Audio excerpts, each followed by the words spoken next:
Hello and good afternoon, everyone, and welcome to the Anthony Lecture Series on Innovation and Entrepreneurship.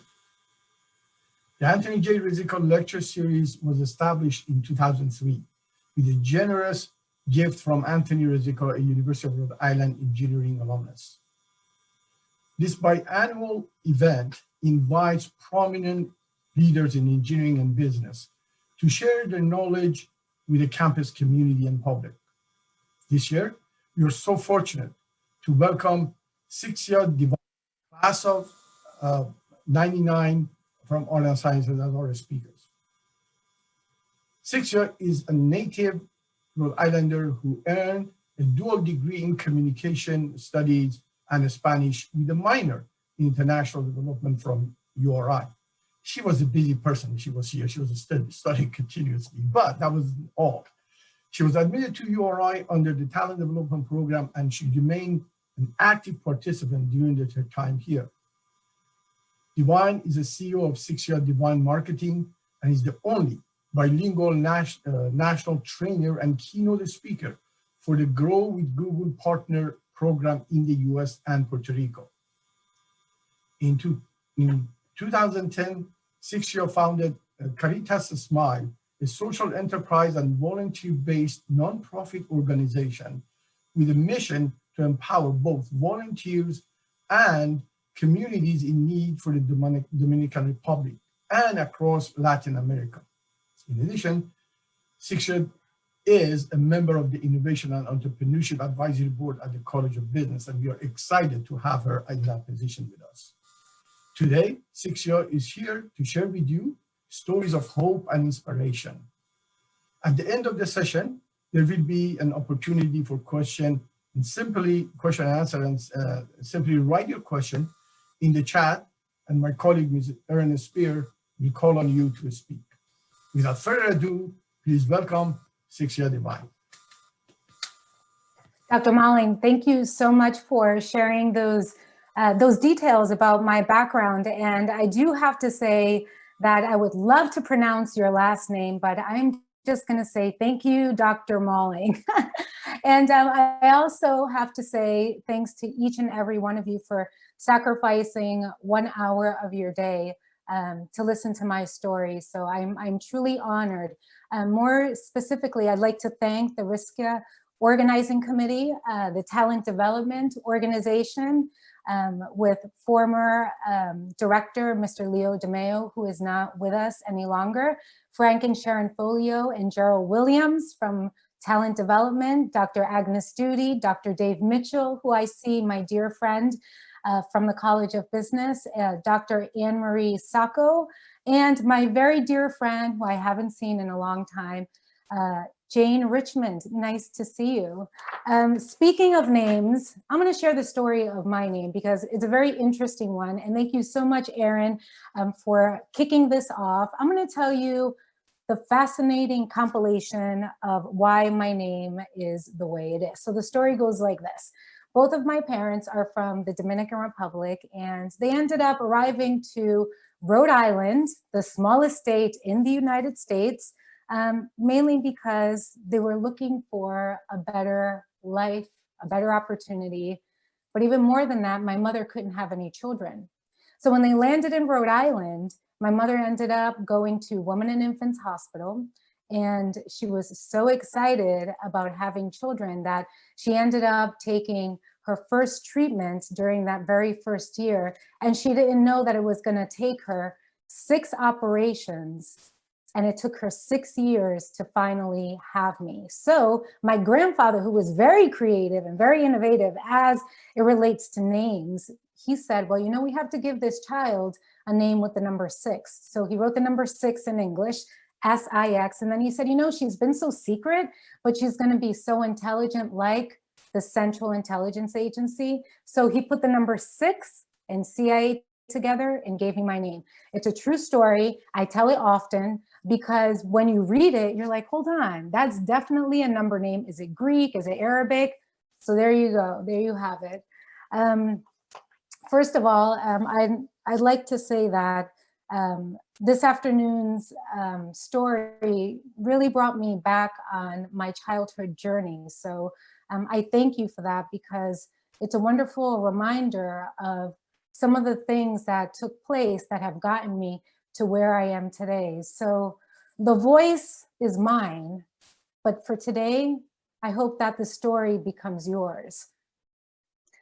And in particular, there's one instance that I can remember. I grew up in the inner city of Providence. After my mom had me, a few years later, both my parents ended up doing what most Americans do when they want to start something. So they ended up starting their own business. They opened up a little bodega on the west end of Providence. And it was quite interesting how they ended up getting all of these products from different places to help give to the community what they were looking for. And I remember one day I was in the living room. My mom was there. I remember this so clearly. I was on the right of her and my brother was on the left. My brother at the time was 4 years old. His name is Abraham. He got away with, you know, a simpler name than Sixia. And my father was in front of us, and they were having a pretty heated discussion. I had to do about, you know, what was happening with the store, the management of the store, the bodega. And so as the conversations started to elevate, my father was carrying a gun on his right, in his right pocket. And so I was kind of looking at it. At that time, I must have been 9 years old. The conversation started going, elevation, you know, kind of looking at my dad. Okay, well, where are you going with this? So typically when you remember things as a child, you remember how you felt that day. And I remember I was a little bit concerned. I don't remember what the whole fight is about. But and then the next thing you know, he takes out his gun and he's looking at my mother and he's raising his voice and my mother is raising her voice. And then all of a sudden, there's a bullet on the floor. And so I heard this very, very, you know, loud, and it was an obscene noise. It's like, you know, when you watch TV and, you know, at the end of a show, I know back in the 80s, at the end of a show, you hear like a huge, like a beeping sound. It was like beep. That's all I could hear. And then I look over at my mother and I see that she's kind of passed out. What had happened was he got so angry while he was speaking that the gun went off. The bullet hit the floor and it ricocheted from the floor onto my mother's leg. I was right next to my mother. If I was maybe 1 or 2 steps to the right of her, that bullet could have hit me. If my brother was 1 or 2 steps over to her side, the bullet could have hit him. She ended up living. She went to the emergency room. My father left before the police got there. And so throughout the years, I remember looking down on our kitchen floor. There was that bullet hole that we had to walk over every single day to go to the bathroom. And so now thinking about that as an adult, it just made me realize that that bullet could have ended my mother's life. It could have ended my life. It could have taken my brother's life. We don't know what could have happened, but what we do know is that we didn't.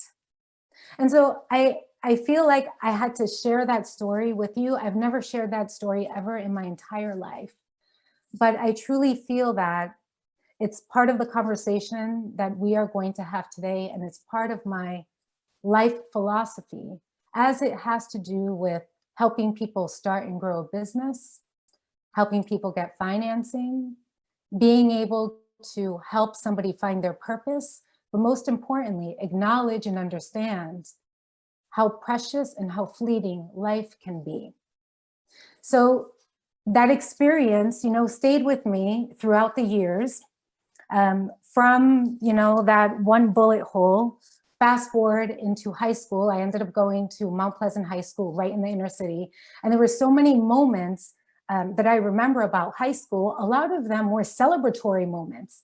We had a lot of fun in high school because it was a place for us to share who we were in an environment where we were coming away from the outside world. We were confined in this celebration kind of environment, okay?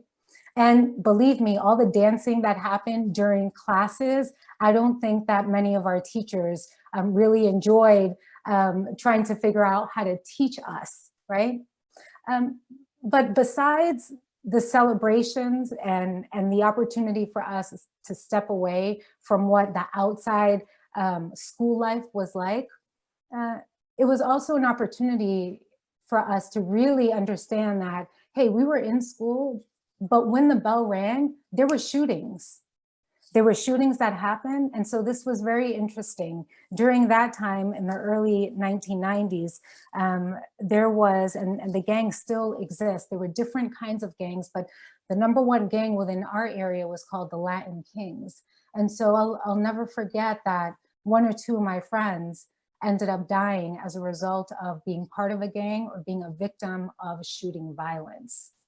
And so that just ended up being something that we as students, me as an individual, had to acknowledge and live with. It was another reminder that life can be fleeting, right?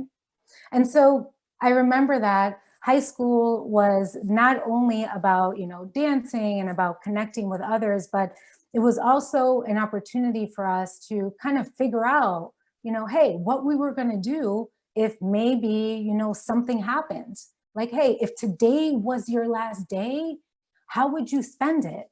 And so our whole thing was, and we would actually have this conversation in high school, all right? And we would talk about, well, this is my favorite music. We would listen to this music, I would have this meal. So it created a sense of understanding that life is so precious and fleeting. And so one of the opportunities that we had within our high school was we got to meet fantastic youth organizations who ended up visiting our school.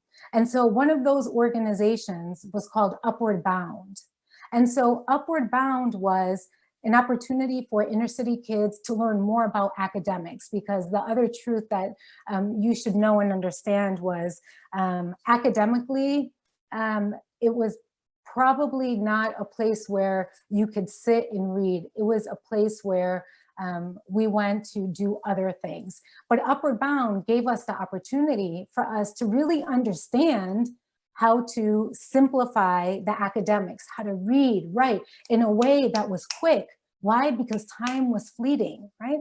And it was these small opportunities that we had as students to be able to connect to these nonprofit organizations that were coming in, and they were saying, hey, we get it, we understand, but we also understand that the academics are needed in order for you to move forward. From the Upward Bound program, I was introduced to talent development, which, if many of you don't know, it's an organization that helps inner city kids participate in a summer program before we're actually admitted into the university. And so through the Upward Bound program, I spent a whole summer where we were, before the incoming freshmen, we were there and we had the opportunity to learn about campus life, right? But the other point is this: we also had the opportunity to get the information that we needed in order for us to move forward, in order for us to take all of those things and to implement it into what we needed to move forward. My life at the University of Rhode Island was very interesting. And I actually missed a lot of my life in Providence. They used to say that URI was a big party school. I don't know about that. I think that a lot of the parties happen in Providence, which that's where I was every single weekend. I think that one of the things that the University of Rhode Island taught me was to challenge my mind and to challenge myself on a personal level, where I could use the combination of growing up within the inner city, right? That fleeting kind of mentality, in a way that I was able to use the academics and say, all right, well, how can I use this to my advantage? And how can I use this now? I'm going to share with you this one story that I had with my mentor at the University of Rhode Island. And I remember I was taking a sociology class, right? I might have told this story 1 or 2 times. And within the sociology class, as you know, there's probably, oh, I don't know, maybe 200 students. And it was one of my first classes of the day. And I remember that the sociology professor, he was speaking so eloquently, and he was sharing information about the socioeconomic issues that was happening within the world. And so in front of me, there was a woman, and she kept on raising her hand, and she was asking all of these important, pointed questions in a way that I was like, wow, that sounded like a really good question. But I was like, what is she actually talking about? I really didn't understand the content that she was using. And then another person raised their hands, and then they asked another question. And then at the end of the class, the professor said, well, at the end of the session, you are going to submit an essay. And this is what the essay is going to entail. And so anyway, I sat back and I was looking at him, and I was looking at the woman in front of me, and then the other person that was also asking a question. And I was like, they want us to write an essay? Now, mind you, the organizations that I had been part of the programs through talent development and through Upward Bound, they were fantastic because they had people that were helping us all of the time. But guess what? Now I was on my own. And so I got my books and I walked out of sociology class and I went to go see my mentor, Frank Folio. And I sat in front of Frank Folio and I told him, all right, Frank, what's the deal? I'm here, I'm trying to understand what is happening. I went to this sociology class and they're trying to tell me that I have to write an essay on my own. And so I go on and on and on. And so Frank is listening to me. And so as he's tilting his head, he kind of leans back and then he leans forward again. And then he's like, okay, Sixia, thank you for sharing. He actually called me Henderson. That was my maiden name. And then he's like, okay, thank you.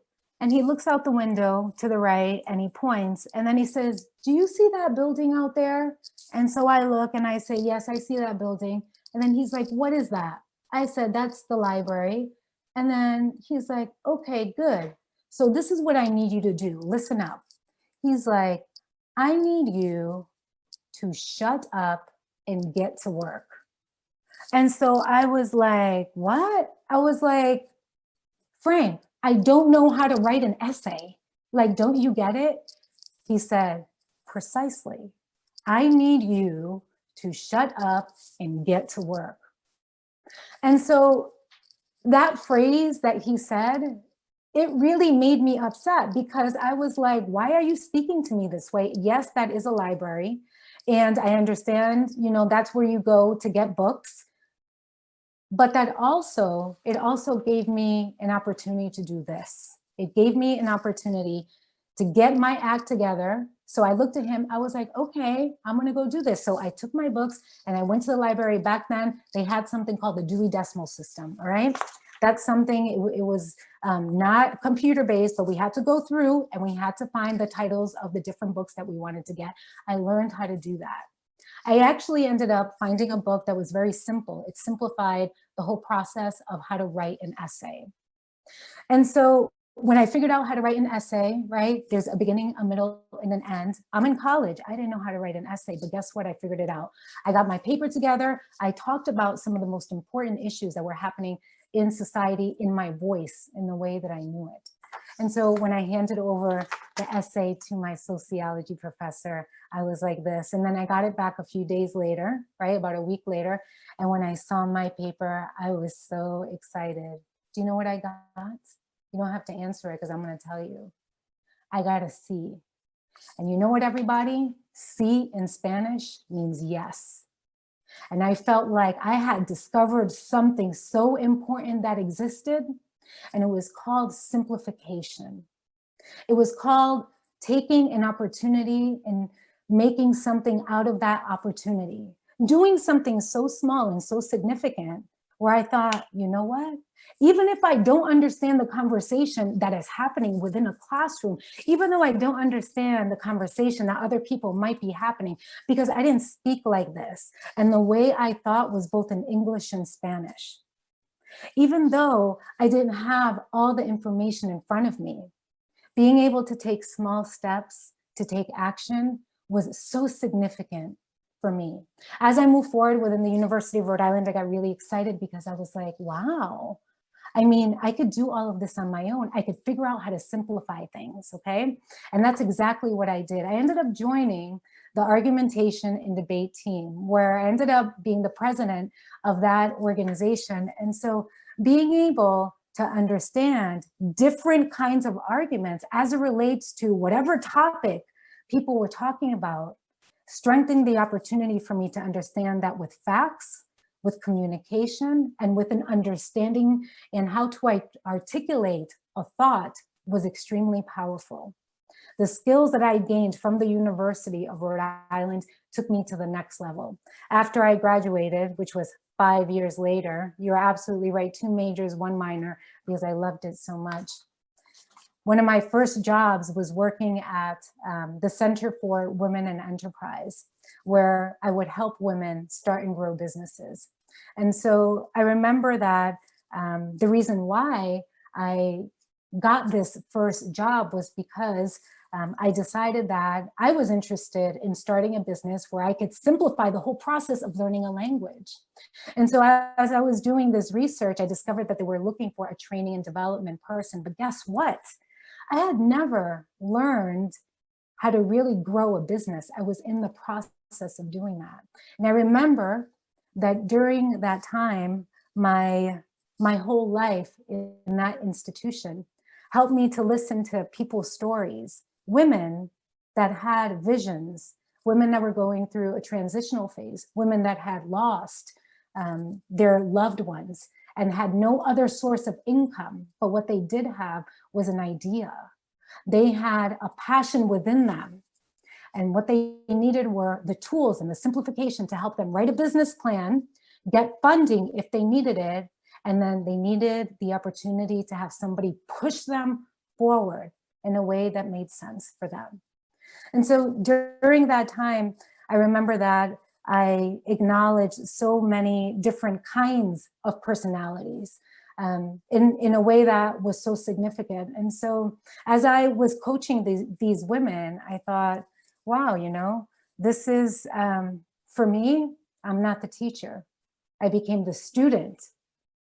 Because as people were coming forth and they were talking to me about creating a self-cleansing doorknob, I thought, wow, that's very interesting and is possible. For a lot of the information that was needed to help move along a business, one of the things that I ended up doing was bringing people from different phases of the business plan, professionals within those areas, marketing professionals, operational professionals, finance professionals who knew more than I did. So I was stepping back and bringing people together in a very small way that had a significant impact. Each one of those speakers would offer insights that simplified the whole process of writing a business plan. I learned from them. I learned and I understand that in order for you to start something, first and foremost, you have to be hungry. You have to understand the importance and how life can be so fleeting about time. You also have to understand the tools and technologies that you need. And finally, you have to understand the power of unity and bringing people together that can help push your business forward. After leaving the Center for Women and Enterprise, I decided that going to another organization would also help bring other businesses to light. And so I was at the Small Business Development Center for about 6 years, where we had the opportunity to bring small businesses and connect those small businesses with the academic necessities that they needed in order for them to move forward. In fact, Dr. Dave Mitchell was one of the people responsible for helping to create small businesses, helping them get from point A to point B and connecting students to real opportunities in a way that made sense. And so being able to see the transition, right, from academics to small business was also another way for me to continue learning. But let me tell you what happened from the Small Business Development Center and my transition into what my current work is right now, because I believe that there are certain points that I think we can take away from. So after leaving the Small Business Development Center, it was the very first time that I was going to be on my own offering my consulting and expertise in a way that made sense to people. And so I left the organization, I left the Small Business Development Center, number one, without really fully starting a business, and number two, without fully and really understanding how to start a nonprofit. And guess what? I did both of those in 1 month, having no clients. And so this is also another thing that you should not do. I'm not saying that you should quit your job and start a business, but you should really understand who your customers are, who your clients are. I knew and understood that people were looking for content. They were looking for solutions to their problems. They were trying to understand what their purpose was in life. They were trying to understand where they were in their life's journey and how they could make some kind of an impact. And when you're helping somebody start a business, you're helping them with their passion. And that's a very sensitive thing. But there's also a lot of other things that can help push a business forward. So as I started to move forward and offer my consulting services, I remember that there was 1 month, and it was the month of December, where my mother was on her way to the Dominican Republic. And so she was in the middle of the living room. And if you know relatives who travel to other countries, you're going to understand what I'm going to share with you right now. She was in the middle of my living room, and she was sitting on her suitcase, and she was trying to close her suitcase, and it was overflowing with stuff. It just had stuff in it. I'm not sure what kind of stuff until I asked her. I said, Mom, what do you have? Like, what are you taking to the Dominican Republic? And she's like, well, I have extra toys that I want to send, that I want to bring with me into the country. And so I asked her, well, how many toys do you have? And she's like, well, I have 2 or 3. And so at the time, my son was about 4 years old. And so there were extra toys around. So she was going to bring a few of those. And I thought to myself, and I said it out loud, I said, but Mom, there are more than, 2 or 3 kids in the neighborhood. And then she's like, well, this is the only thing that I can fit. If you want, you can go ahead and bring your toys, but let me finish doing what I'm doing, and let me finish closing my suitcase so I can get out of here. So fast forward, what I ended up doing was I ended up collecting over 200 stuffed animals. I united some of my fellow small business owners that I had worked with. And I remember during my talk to these business owners who had donated these stuffed animals, I said, we're going to do something a little bit different. I'm going to take these stuffed animals and I'm going to bring them to the Dominican Republic. So everybody was, excited. They had no idea what I would come back with, but I was grateful. When I get to the Dominican Republic, I have about 4 suitcases with me, all filled with stuffed animals. When I get to my mother's house, she's like, what are you going to do with these stuffed animals? We're not a charitable organization. So I said, yeah, you're right. But what she said was, but listen, this is what we're going to do. You're going to take all of those stuffed animals and you're going to put them in the back seat of the little red car. Ironically, it was a little red car in December, but it happened to be 3 Kings Day when I got there. So 3 Kings Day is when they celebrate Epiphany. So we get in the little car, and so she's driving, and my son is with me. He's on my lap, no seatbelt, but we weren't going too far. So anyway, he was sitting on my lap, and all of a sudden we go down the road, we take a left, we take a right, and we're in this area that looks so deserted. I mean, all the houses, they're kind of dilapidated and falling down. So my mom stops the car and she puts up the music and she says, don't worry, the kids will come. So I'm like, okay, fine. All of a sudden I see a little boy coming out from the bushes. And I'm like, okay, there's a little boy coming out. I remember he was in his underwear, he was barefoot. And so I come out of the car and my son is to the right of me and he has a little stuffed animal and I have a little stuffed animal. And so I run up to the little boy and I go like this to him. And he looks at me like this and he takes the little stuffed animal and he runs away. From there, I see there's maybe 3 or 4 or 5 maybe 10 or 15 other kids that come out from the bushes. But the moment that I did this, I gave the stuffed animal to that child. I remember the look on his face. I remember his eyes. But most importantly, I remember how he made me feel, where I thought, you are the most beautiful child and you're so happy. And this stuffed animal made you this happy? And so I remember selfishly, after we passed out whatever toys we had, we went to another location and we passed out all of these stuffed animals. And the looks on the faces of these children, they were so profound. It was a different experience for me. It was an acknowledgement that there was so much economic poverty in this place, but at the same time, it was filled with so much hope, with so much happiness, with so much faith at the same time. Whereas in the United States, there is a lot of opportunity and continues to be a lot of opportunity within the economic realm, a lot of it. As a matter of fact, you can start a business within 1 or 2 hours if you'd like. However, within the spiritual realm, there's a lot of malnourishment. But being able to look back at that child and saying something so small can make such a big impact. And it's only a stuffed animal, but it means so much. This is all I did. So I remember that I shared photos. I let people know what area I was in. People were shocked. They're like, oh, Dominican Republic, that's not Punta Cana. Where are you? This looks like you're in Africa or in somewhere remote. Yes, these are the areas that we choose not to look at. These are the areas where when the Red Cross visits the developing countries, the developing areas that need most assistance, that they don't go to. And so the opportunity for us, or for me to do this, really helped me to understand what is needed, okay?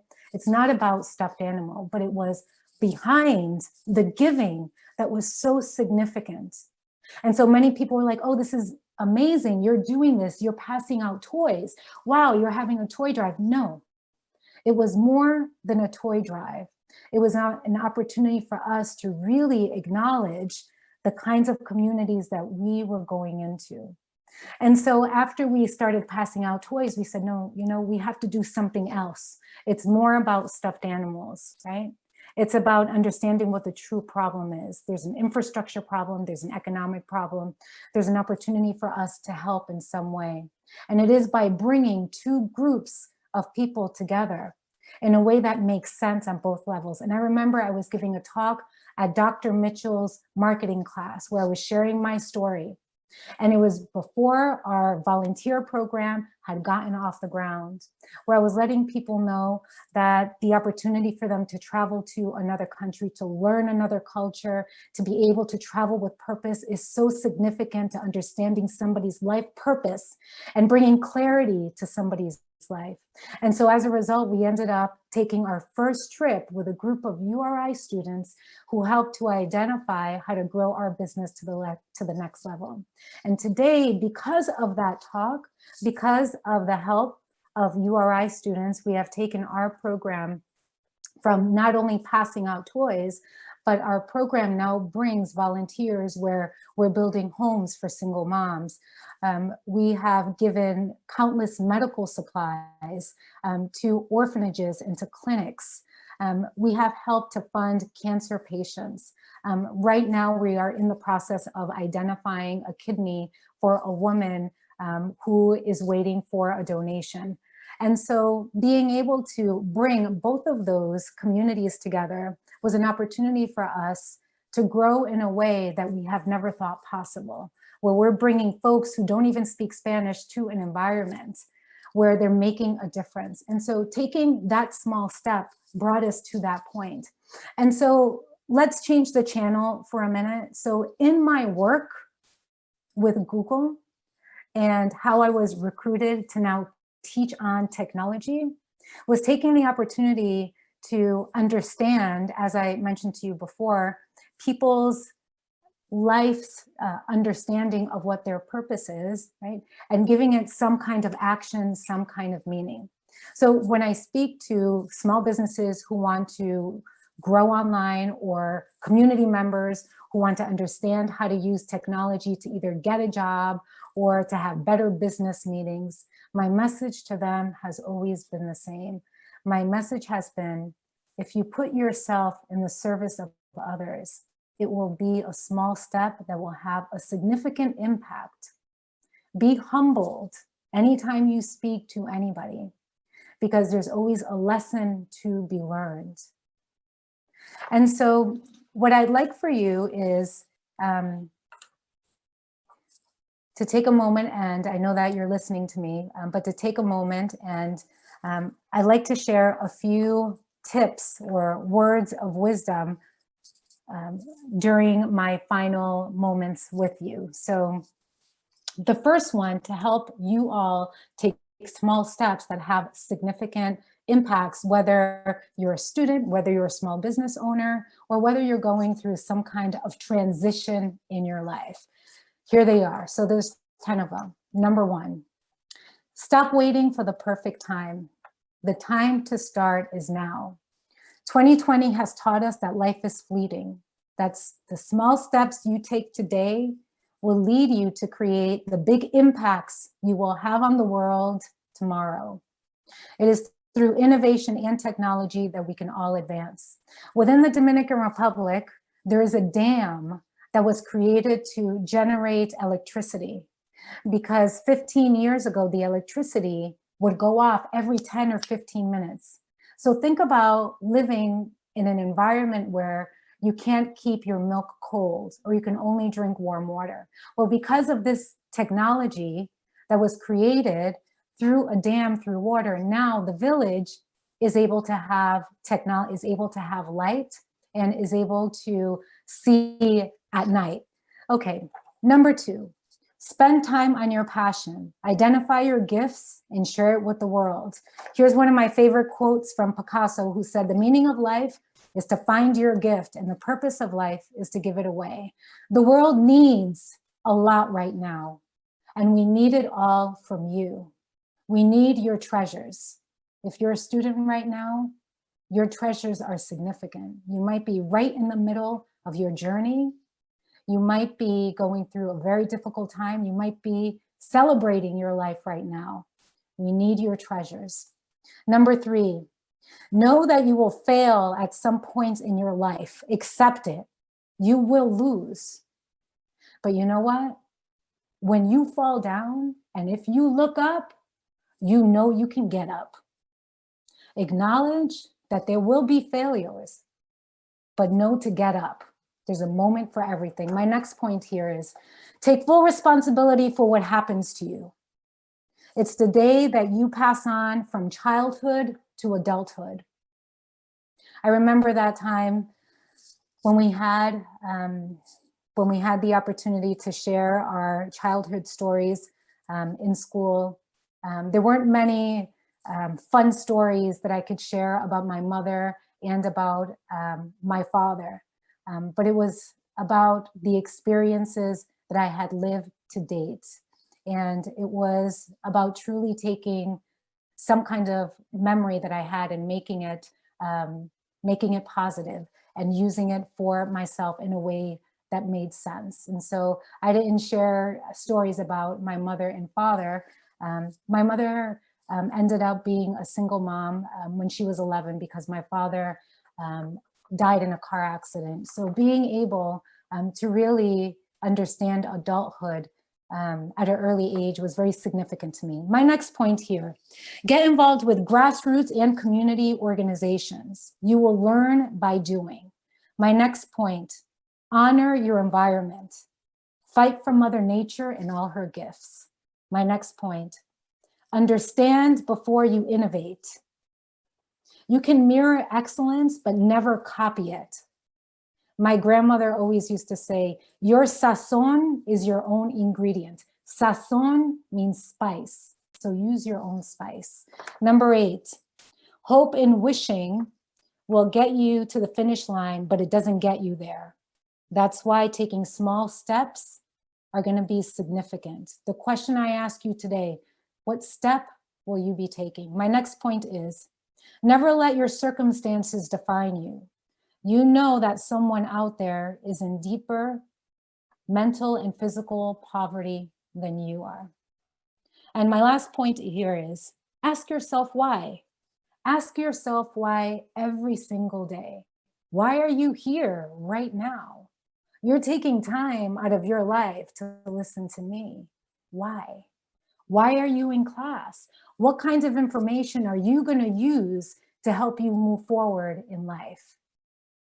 What I want to do is I'm going to share with you a quick video, which is a compilation of what kinds of questions are being asked around the world. And so every single year, Google puts together a series of videos. And so I'm going to share with you what some of the most searched for phrases are in Google. Give me one moment.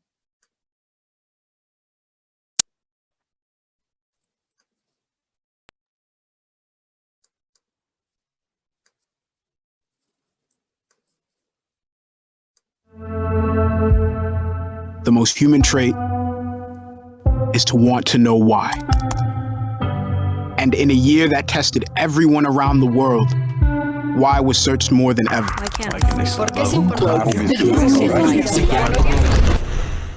The spread of the coronavirus has passed a significant milestone. And while we didn't find all the answers, we kept asking. Some questions inspired joy, others excitement. Life in the bubble. You love me? Yes. You love me? Yes. You love me? Yes. I don't know what an improper fraction is. Keep all of those distractions out of the way. We found toilet tissue, y'all. Oh my God. Put it on there and start it up for me. What are y'all doing? It's still March. How many days in March? Some questions made us cry. You know, we've been through our ups and been through our downs. I think the most important part is that we all stay together throughout. I love you guys. Some made us worry about this spinning rock we call home. Fires were detected in the Amazon rainforest. Why were so many lives lost? Almost 1.5 million people have now died of COVID-19 worldwide. Why are we still asking the same questions? George Floyd repeatedly told the officers that he could not breathe. So why do we still have strength to continue? I believe in your power. I believe in our power. Chants of Black Lives Matter echoed from thousands of protesters in cities around the world. Why are we not defeated? We have made too much progress, and we are not going back. We are going forward. Planes are starting to arrive in Beirut, full of international aid. Firefighters from around the world arriving in California. There are over 100 coronavirus vaccines in development worldwide. This is one of those times when people look out for one another and have each other's backs. We kept going for those who showed us the way. Think about how you would like the world to be for your daughters and granddaughters. Remember, the struggles along the way are only meant to shape you for your purpose. Press on with pride and press on with purpose. Why is it that this year showed us its worst and we still found ways to triumph? An incredible feat for Maya Gabriela. Naomi Osaka, U.S. Open Championship. Can't let Corona stop you. Can't let quarantine stop you. So until we get to every answer, We gon' get it together somehow. we're still searching. Thank you so much for sharing your time with me. And my last point is, remember the power of each individual step. Thank you. Wow. Thank you so much, Risica, for a truly powerful and inspiring presentation, sharing with us your life stories and how it impacted you and made you who you are. I am really, really happy that you could do this for us, for our student. I am sure our audience, particular student, learned a lot from your stories and the nugget of wisdom that you shared with all of us. Thank you so very much. I really appreciate it. I believe Mr. Risica is with us. I want to thank Mr. Risica for joining us today and providing us with the opportunity for our student to listen to other great alumni such as Sixia. Thank you, Mr. Risica. Now we are going to proceed with the Q&A portion of the event. Again, we ask that you enter your question in the chat feature, and when it is your turn, my colleague Erin Spear will call on you. At that point, you can unmute yourself and ask your question. Erin? Thank you. We are getting some questions in, so I'm just reading through them. I just have to say, I can't believe you had to explain the Dewey Decimal System, Sixia. I'm like, I felt, wow, that's funny. But so I guess the first question is, it seems like you have overcome quite a few challenges in your life. Where do you draw your strength from to just be such a positive force? I think you always do more for other people than you do for yourself. For me, in particular, especially growing up, the person who raised me, who I spent the most amount of time with, was my grandmother. And that's where I learned how to speak Spanish. I learned it by translating all of her mail from English to Spanish, and watching soap operas, and and speaking with her and learning about what drove her in life. And so her promise, she made me promise to me one day. She said, you need to, and we did the little pinky promise. She's like, ven, dame la mano, come on, give me your hand. And she told me, promise me that you will get your degree, promise me. And so I'll never forget that. And I was so young back then that my bond with her and the promise I made really helped me get through. I mean, let me tell you something, academics was not my strong point at all. I mean, I was thrilled when I found the way, when I opened myself up to say, I could do this, I could learn myself. I would go to class and I would listen, but I would truly understand on my own. And being able to find the strength and the courage to say, I'm gonna get through this, was for people like my grandmother. Another person who inspired me at the University of Rhode Island was Dr. Agnes Judy, who she would share her story about, being a woman activist. And she would talk to us as if we were her peers. And she would always raise her hand and say, when you feel down, when you have doubt, integrity. And she would go like this, fist pump, integrity. And I'll never forget that. And so when I think about, challenging times, I don't go in, because that's not helpful. I don't go in myself. I don't say poor Sixia or this is my life, because it's actually been a pretty amazing life. I say, what can I do for others? I'm going to do this for other people. I need to do this for the communities that I'm serving. I need to do this for the orphanages, for the children within the orphanages, to bring other people, to make them aware of these children. So that's how I find my courage. I take away, you have to step away from you, because you can get stuck there and you can't do that. If you want to find yourself, step away from yourself, because then you'll find courage in moving forward. But you have to find that courage. And I believe that's through understanding your passion. And I don't know what that passion is for you. Thank you. Great. You mentioned that there was some URI students that helped you with Care to Smile on a recent trip. If someone wanted to get involved, how would they go about doing that? Sure. So we're organizing a trip right now in June. I can share our website with us or my direct email, so that way folks who are interested in traveling with us, they can participate. There's an application process, there's an interview process.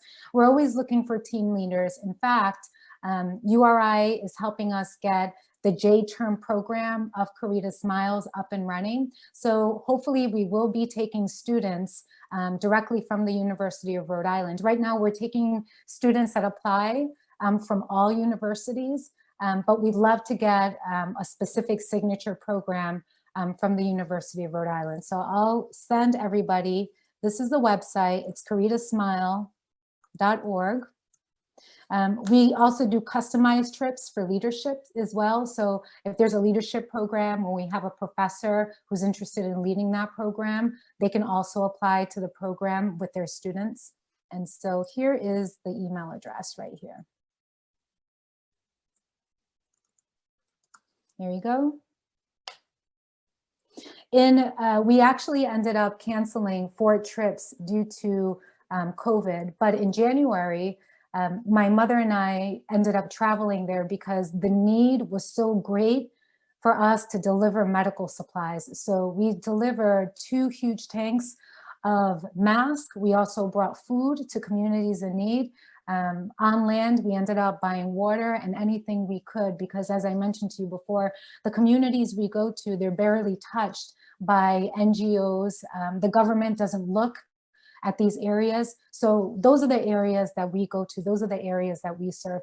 On top of doing those service programs, we also explore the land. So we do things like yoga. We do things like mindfulness programs. We do art programs with students. So it's a combination of service and also touring the land. Great, thank you. One more question I see.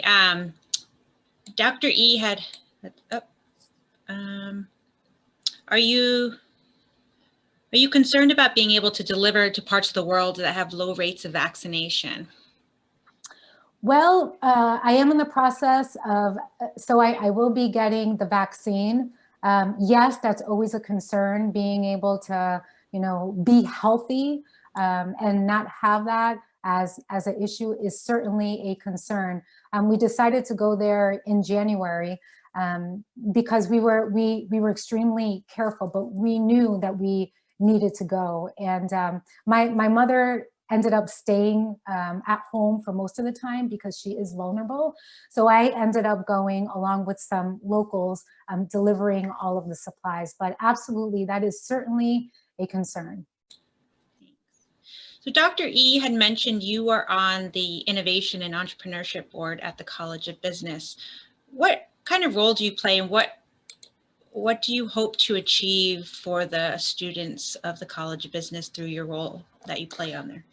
So one of the things that I find to be very significant and of importance is being able to create an opportunity for students to do something with their academics. And that means experiential education, having them implement whatever marketing tools, whatever business planning, research, and information they've had to bring it to the small businesses that are innovating, that are growing in a way that in a way in which we can unite both communities. So right now, I know that there's a series of opportunities that are being talked about, but being able to unite the academics with real world economic development is going to help the student gain experience. It's also going to help the small business owner implement whatever is necessary to help them push forward. So I think that just having the infrastructure in place where we can get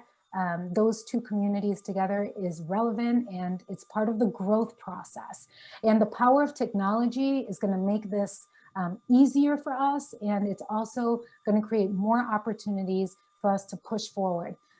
There is a huge digital divide right now within a lot of communities, and being able to bring forth educational opportunities to those that might not understand how to use technology to grow should also be part of the growth process. But I'm sure that Dr. Mitchell and Dr. Malin could share more details about what they have in store.